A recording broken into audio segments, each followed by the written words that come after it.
Nah, jadi kabar mantap lagi. Kini datang dari hubungan mantap antara Raski Rusia dan Indonesia nih bos. Nah, jadi kita bahas santai-santai aja nih.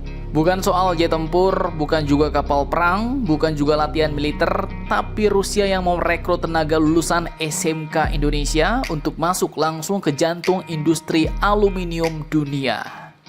Jadi admin kutip dari banyak sumber berita berikut. Negaranya Bapak Putin ini pun katanya bakal merekrut lulusan SMK Indonesia pada bulan Mei 2026 mendatang bos. Nah jadi bentar lagi nih, siap-siap kalian.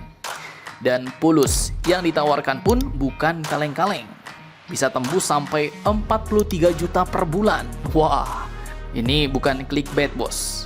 Tapi resmi nih beritanya, geopolitik ketemu vokasi. Lewat Kementerian Perlindungan Pekerja Migran Indonesia atau KP2MI, pemerintah Indonesia pun ternyata telah resmi menjajaki kerjasama dengan raksasa aluminium Rusia, yaitu Rusal bos. Nah ini pemain industri aluminium kelas dunia nih. Target keduanya jelas, yaitu menggeser wajah PMI, pekerja migran Indonesia dari yang selama ini identik dengan sektor domestik, sekarang naik kelas ke sektor profesional, berkeahlian menengah hingga tinggi. Jadi bahasa kasarnya, dari tenaga kerja menjadi aset strategis.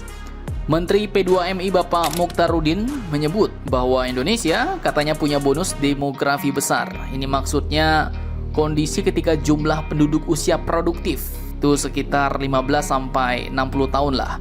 Jauh lebih besar bos dibanding usia non produktif seperti anak-anak dan lansia. Dan Rusia katanya adalah mitra yang tepat untuk menyerap potensi itu.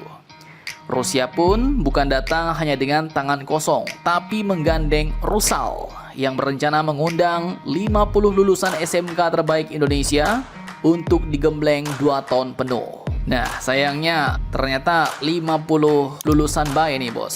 Tapi mungkin ini tahap awal ya. Mungkin tahap-tahap selanjutnya bakal ada lagi nih. Admin pun kurang tahu. Nah rencananya nanti mereka bakal 1 tahun belajar bahasa Rusia dan 1 tahunnya lagi untuk pemantapan keahlian teknis pada 5 bidang utama, yakni mulai dari konstruksi, permesinan, ilmu material, transportasi, dan energi listrik. Dan ujungnya adalah kontrak kerja 5 tahun di sektor pengelasan bos. Kalau tembus grade 6 standar Rusia, gajinya pun bahkan bisa mencapai 200.000 rubel per bulan. Nah ini kalau dirupiahkan bisa langsung senyum nih. Sekitar 43 juta rupiah bos. Ngeri sedap.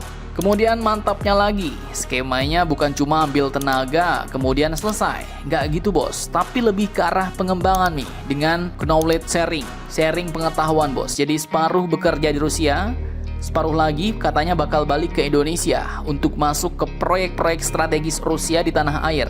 Mulai dari fasilitas penghilangan sampai industri berat. Jadi ilmunya bisa dipakai di Indonesia. Dan secara geopolitik ini sinyal penting nih.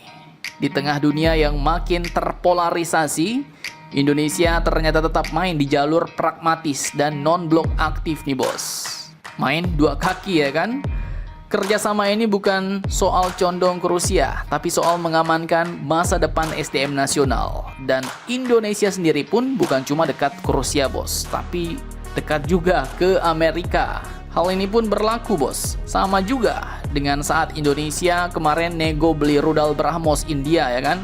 Udah dekat banget mau beli. Indonesia juga nego beli jet tempur musuhnya India, yaitu Pakistan. Admin pun bingung-bingung juga nih. Nah lanjut sebagai bonus, ternyata perekrutan lulusan SMK Indonesia oleh Rusia ini pun masuk dalam programnya Quick Win Presiden Prabowo bos. Jadi ada namanya program SMK Go Global. Jadi kalau dulu anak SMK ditanya mau kerja di mana lu nanti, sekarang jawabannya bisa santai dan mantap bos. Mau kerja di Rusia om, sektor strategis 5 tahun, gajinya 2 digit. Nah lo ngeri sedap. Dan pertanyaannya sekarang, siapa yang siap dingin-dingin demi karir panas? Bagaimana menurut kalian tentang hal ini? Jangan lupa komentar, tetaplah kalian barbar dan jangan santuy terus demi Indonesia tangguh. Salam Indomax Indo Magazines.